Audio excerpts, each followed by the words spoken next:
Hello everyone and welcome to our YouTube channel One Two Step, where today I'm here with another new video to show you guys on how you can log in into your global mutual fund accounts. To do so, just follow some simple steps that I will show you on this video, and then you can do so as well.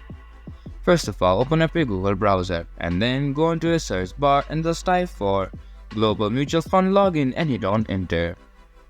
After doing so, your results will now pop up on your screen. Click on the first thing that shows up, and this will take you to the official website of IME. And here on the top right corner of your screen, you can see a login button.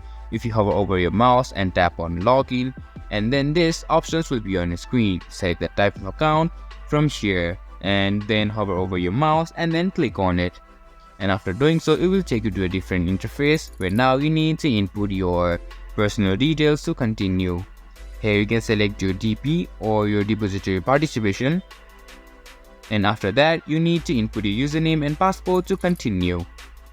Here, if you forgot your password, you can just use this button down here, forgot your password, to help you reset and retrieve it. Now after inputting your personal details, just click on login and then you'll be logged in into your MirrorShare account, and that's how you can log in into your global mutual funds account. This was for this video, and I hope you guys find that video helpful. If you do, make sure to leave a like, subscribe to our YouTube channel and hit the bell notification. And don't forget to drop a comment for reviews and for more content like this. See you guys in our next video. Thank you for watching.